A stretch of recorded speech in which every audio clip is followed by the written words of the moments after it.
3, 2, 1.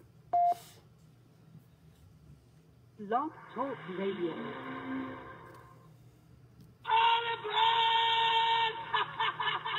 Don't touch me. I'll beat your brains out.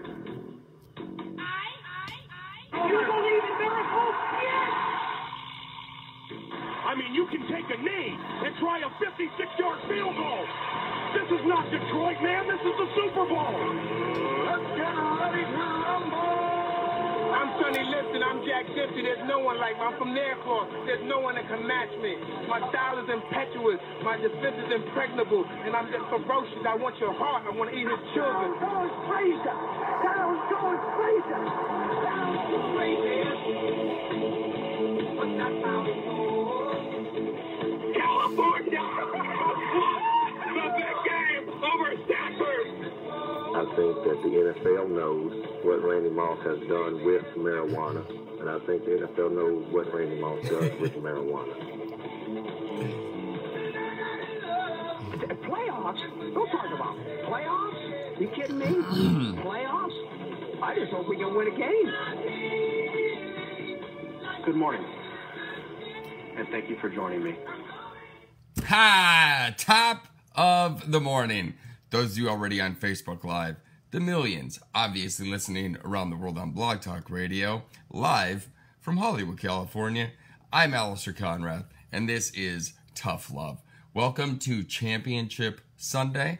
It's funny. Every weekend I say it's the best football weekend of the year. I still believe last weekend, divisional weekend, is the best. There's 4 games last weekend. There's only 2 today.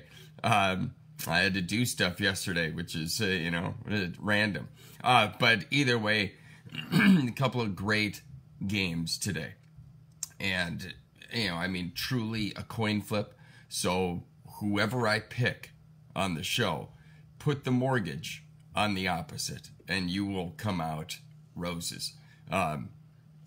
Before I get to previewing the games, I just want to hit on a couple things. Obviously, if anybody has any opinions, wants to debate, chat, friendly discussion, please give a call, 213-943-3423 if you're on Blog Talk Radio. Again, 213-943-3423. So, real quick, just want to touch on a couple things.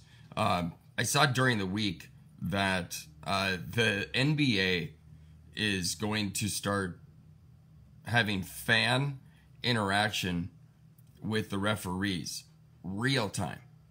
I don't know how that is even going to work real time, technical stuff, technical wise. There's so many things that I want to say about this, how stupid of an idea it is. Don't get me wrong. We have all wanted to yell at refs, obviously, for making bad calls. Gerald, Chiefs, they probably will. We'll get to that. But, you can't have the population interacting with the fucking refs during a game. Like, how stupid does this even sound? Obviously, I don't have specifics about it yet. But on the surface, this doesn't make any sense. First off, it's called distraction. The refs are obviously going to miss more calls if they're having interaction with the fans real time. I don't get how, are they going to have an earpiece hearing all the vitriol that's coming? Look at Twitter. Look at all social media. Is that what you want to have in the NBA? Is the Twitterverse raining hell down on the refs during a game? Think about how stupid of an idea this is. I don't understand. And again, I don't have specifics, but to me, I just don't get what the angle is.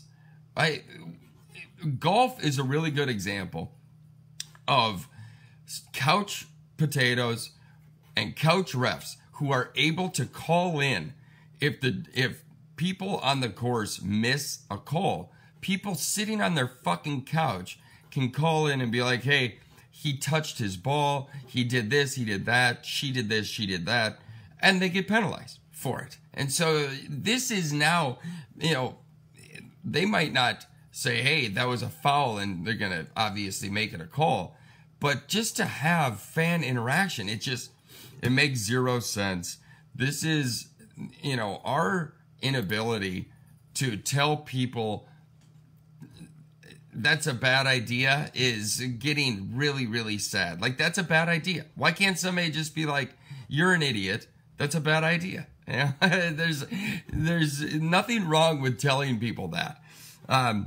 I was going to tangent into these kids with the whole Make America Great Again hats, killing that vet.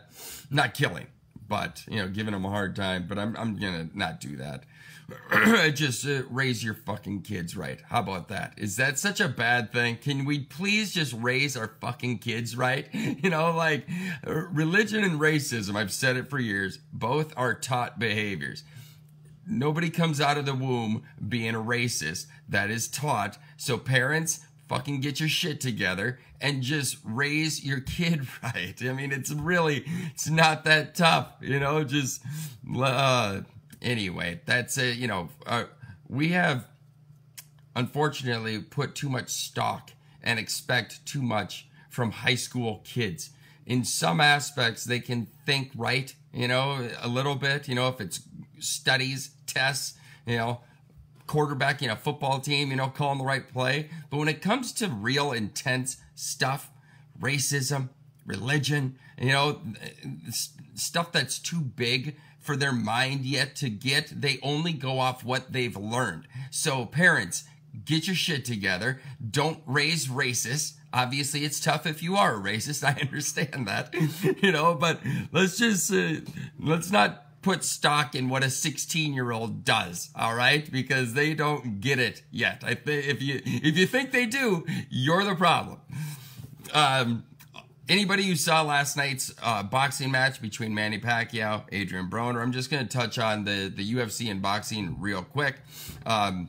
Manny did exactly what I said Manny would do. Adrian Broner, how does this guy keep getting boxing matches? He and Floyd Mayweather are a lot alike. You know going into a fight what you're going to get. The only difference is Floyd Mayweather is one of the fucking best ever, and Adrian Broner's a fucking thug piece of shit. And it goes in, throws like 4 punches. He threw 98 punches last night in 12 rounds. You have to try to do that, and he got paid $2.5 million, and he's a piece of shit. He's just a piece of shit. I should have bet the house. You know, I mean, I should have bet my life that Pacquiao was going to win because he did exactly what I knew he was going to do. And I pray, the only thing I wanted out of that fight last night was for Manny to hit Broner so hard he could never talk again. So we'd never have to hear that piece of shit ever again. That was the only thing. I mean, that's how much I can't stand that piece of shit. Anyway, Manny wins. I don't want to see a rematch with Floyd Mayweather. I don't. They're both, you know, Floyd's 42, Manny's 40. You know, that ship has sailed. I don't want to see it again. I guarantee you there's going to be a lot of people who pay to see that again. I guarantee it, just because Manny has made a little bit of a comeback and Floyd is Floyd, and they're going to get paid. I know it's going to happen. I just don't want it to. The fight before that, by the way, between Badu Jack and Brown, if you see Badu Jack, I posted it on my Facebook. I'll post it on the page and whatnot.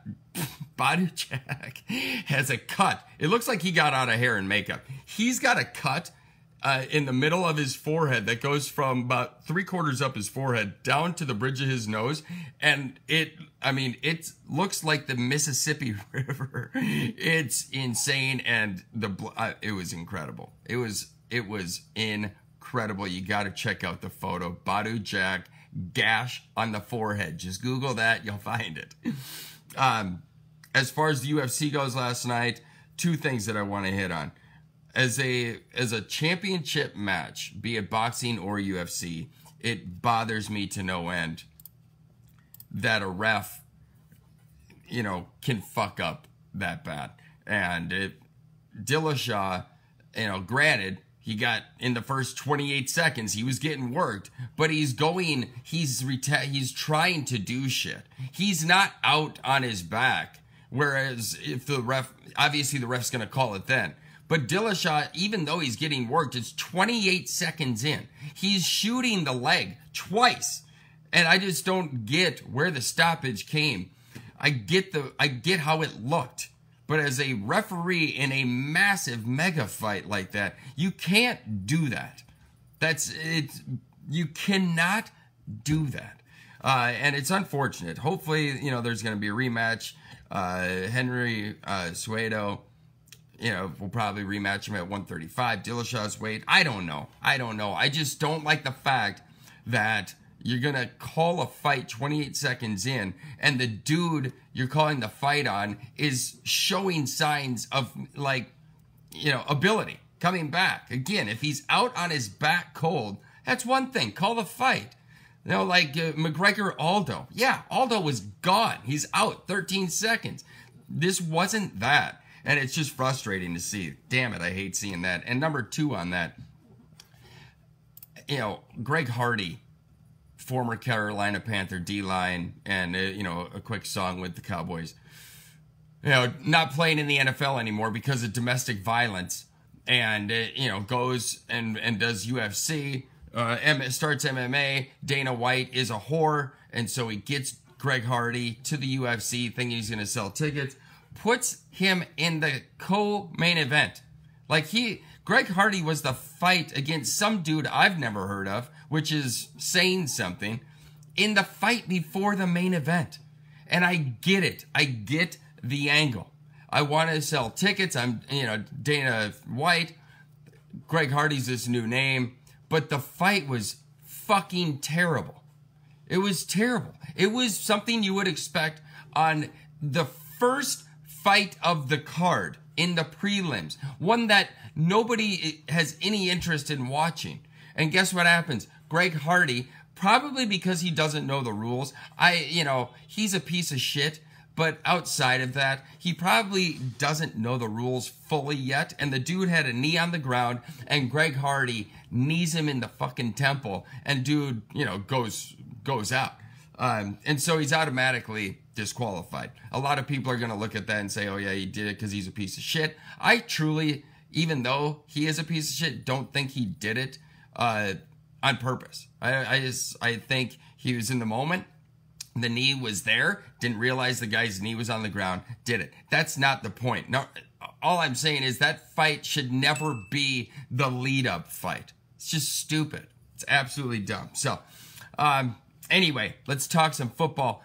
Being that I only have a show once a week, I should probably change that and do it every day. But, I just want to touch on something about that Eagles and Saints game last week. And again, I'm only a guy sitting in my place on a couch, right? And I don't know anything. But 2 things in that game that the Eagles did that are mind-blowing to me. First off, when the Saints faked the punt, they should have had no opportunity to do so. For whatever reason, the Eagles did not accept the penalty to push them back. Instead of making it 3rd and 11, 3rd and 12, they declined the penalty, made 4th. I turned to my buddies at the bar. I'm like, Saints are faking this punt. 100% they're faking this punt. Sure enough, they fake the punt. They get the first down. They go down. Take your chance. I know it's Drew Brees. I get it. But you're pushing them back farther.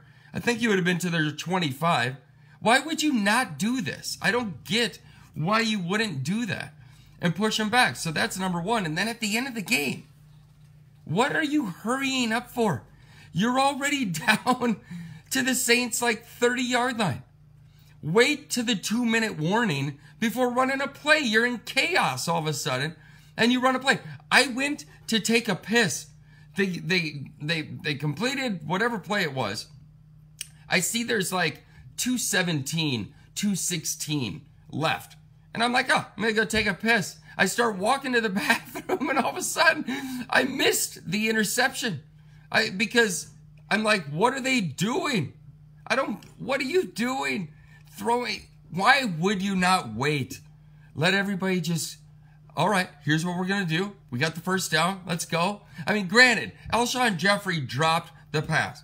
Unfortunate, right? He dropped the pass. But what the, just slow down. You got 2 minutes left with time to regroup and just chill. You know, I don't buy the argument, oh, Saints were on their heels. No. Just, you would have been, you're at the 30. You're at the 30. You know, just, you got a ton of time. Relax. Just, you know, it was unbelievable. Oh, Bob, relax. I'm talking about it now. Bob's like, 2 best games of the season you're talking about, Greg Hardy. I've got 15 minutes left, Bob. I got a lot of time to talk about the game, and I thought you were going to call in and we could talk about the game. So maybe that was it. Maybe I'm just waiting for you to call in so we can talk about these games like you said you're going to. Rams, Saints, Patriots, Chiefs. Obviously, we'll talk about the first game first. You know what's really cool is the games are at 12 o'clock my time and 3:30, just like if I was at home during the regular season. So it's kind of interesting. I don't have to do the show and then kind of do some shit real quick before the games come on at 10. This is kind of nice. All of a sudden, I get a little breather. Game is going to start at noon. First game, Rams, Chiefs, or Rams and Saints. You know, here's the thing, and I don't know if a lot of people are overlooking this. I know there's a couple people who talked about it. But I don't know how big of a deal it is because they're playing, and I'm a firm believer that if you're going to play, then, you know, I mean, obviously that means you're good enough, you know, to play. But the injuries on both sides of the ball, 0 for the Rams. 0. For the Saints, though, first off, Sheldon Rankins, your D tackle, everything D tackle, tore his ACL last week, or his Achilles. He's gone, unfortunately, because he's a baller. Kirkwood, the wide receiver, who I've said this numerous times, and we've only seen a couple teams be able to do it, but truly, the only thing that the Saints have on offense is Michael Thomas and Alvin Kamara, and they can run the football really well with Kamara and Ingram. But I've said it for a long time. Shut down Thomas. Just, granted, it's easier said than done, but I guarantee you, if the Saints and Patriots play in the Super Bowl, the Patriots are going to take Thomas away. So I don't get why nobody else does that. Take Thomas away, put a couple people on Kamara, or at least one with a lot of, don't question mark me, Dino. Oh, Taysom Hill. Taysom Hill is a cute little toy right now. He's nothing. And you play a team that, until he starts playing more, talk to me. But Taysom Hill right now is a cute little piece, and that's about all he is. But getting back real quick to the injuries. 3 players showed up on the injury report on the offensive line for the Saints this week. You've got Andrews Pete, left guard, with a broken hand that he broke in week 17. Ashley, hi, sweetie. And so he's playing, but he's playing with a broken hand at left guard. And he's very good, but he's got a broken hand. By the way, he goes up against Aaron Donald. Just so you know, he's got a broken hand going up against Aaron Donald. The right tackle, Ramczyk, has a shoulder injury. He's playing, but he has a shoulder injury, and he'll be going up against, I want to say it's either Brockers or the dude who I'm slipping, the Florida kid from Jacksonville, Dunlap or whoever. And the center, Max Unger, knee, who, by the way, is also going up against Aaron Donald and Ndamukong Suh. They're playing, right? And so as far as football goes, if you can play on the field, generally you're going to be okay. But for them to have the injuries that they do, it's somewhat worrisome. That's all I'm saying. I'm not saying it's the everything, but I don't know if people are just leaving that out to do that. But to me, that's a significant situation. Going up against a team like the Rams, granted, they, in my opinion, aren't as ferocious as they should be. Aaron Donald is Aaron Donald. I want to say, hold on a sec, there's a stat out there, I think.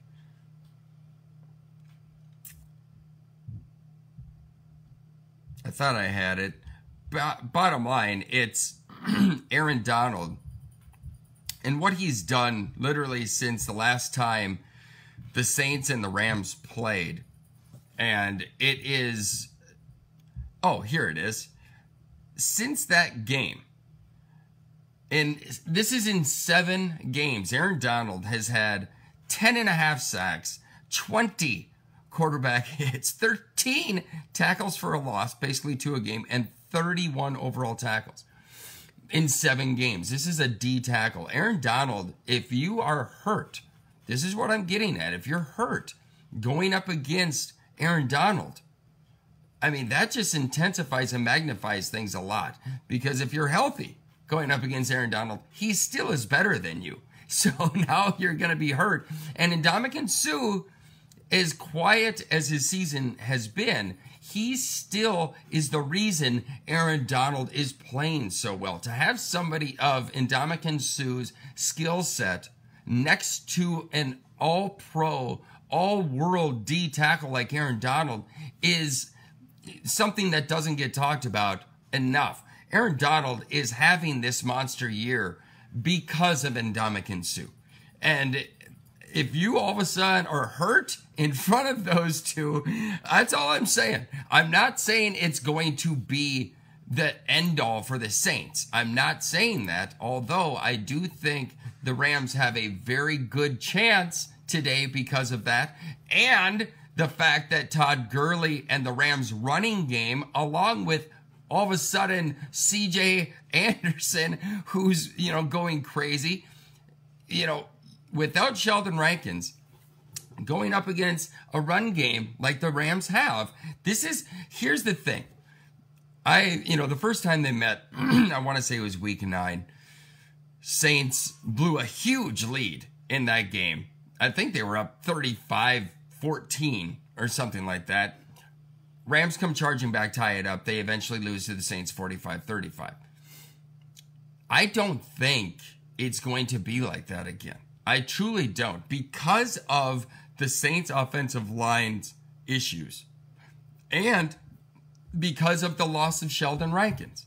The Rams are going to want to impose their will, especially with newly minted CJ Anderson and Todd Gurley, who supposedly is at 100%. And I'm telling you, it's just, I think both teams are going to run the ball. The over-under on this game is 56. I don't think it's getting there. 28-28, it's not the realm of possibilities, but I see more of like a 24-17, 24-20. It's going to be close on the over-under just because of how much firepower they both have. But Aqib Talib on Michael Thomas is going to change things. Marcus Peters cannot cover Michael Thomas, as was evidenced in their first matchup, however long ago. Having Aqib Talib back gives you so many more opportunities if you're Wade Phillips to change things up, change up blitz packages, change up coverage packages. So many things that you can do now to that offense that you couldn't do in week 9. And on top of that, the Saints will want to run the football anyway. I just think this is going, if you're going to bet anything today, bet the under. I don't think it's going to have an 80-point total again. And, 45-35 is one thing. I don't think it's going to get to the 56. Again, I'm always wrong, so bet the over and you're going to be fine. But, whatever. I only have 5.5 minutes left. Thanks to all that Greg Hardy talk, Bob. But let's get to Patriots and Chiefs. By the way, I am picking the Rams. All right, I know Who Dat Nation. Dino, you love that. Don't rip on me. You should love that. You and Chad and all you Saints bitches, you should love that. Because anything I pick, the opposite is going to happen. So therefore, pick the, if you're betting, pick the Saints and you should do well today. But I'm going with the Rams. I truly am. As far as the Patriots and the Chiefs, I would bet the over on this one. I know the Patriots are going to want to run the football, but the Chiefs know that you're going to want to run the football.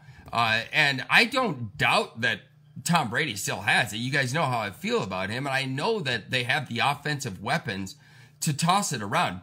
By the way, James White had 10 catches in the first half last week. And unless the Chiefs have an answer for the running backs, which I don't think they do. I don't think the Chiefs have the talent on defense, and they've shown it throughout the season, to slow down a Patriots offense. They might be able to slow down a Vikings offense, or like, a middle of the road offense, Eagles or Carolina or something like that. I don't think they can shut down the Patriots offense. They're too varied.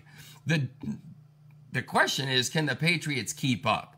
Because defensively, I don't think the Patriots, they've never been great defensively, except for the early 2000s, with Bruschi and Vrabel and Ty Law and so forth. But now I just don't, they're the ultimate bend don't break, and they're not going to go down to Arrowhead and stop an offense, that's doing what they're doing. I just don't see it. Then again, the weather conditions, I don't know. I think it's going to be all right in Kansas City, even if it's 15, 20 degrees. The earlier reports in the week were 1, and it's not going to be that. If it would have been, I would have favored the Patriots, but it's not. And so therefore, if it's 15, 20 degrees, whatever. It's not a big deal. Not a big deal at all. And I just feel like this game is going to be a shootout. Unless the Chiefs cannot stop the run. Then all bets are off. Then I think it's going to be, think about it. If the Patriots can win the time of possession by a 35-25 margin or 37-23, something like that, they'll win the game. They'll win the game because that just means they are running the ball at will, getting 4, 5, 6 yards a clip, keeping Patrick Mahomes and the offense off the field, and that's that. If they can't, and the Chiefs are throwing it up and doing their thing, I think the Patriots can score as much. Chiefs defense isn't that good. Chiefs defense has to rely on their defensive line getting to Brady. And if Brady is getting the ball out too quick, be it to Edelman, to James White, to Philip Dorsett, Gronk, Cordero Patterson, you name it, then they're not going to be effective. And I see that happening. I don't see Tom Brady taking a lot of 5-step drops, 7-step drops. I don't see it. So with that said, and here's the thing. Andy Reid, in my opinion, Andy Reid is the wild card in this. Only because he has such a problem with sticking with the run.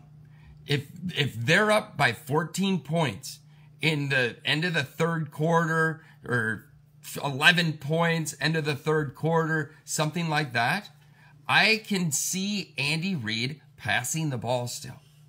And any other team, smart, run the ball, suck that clock.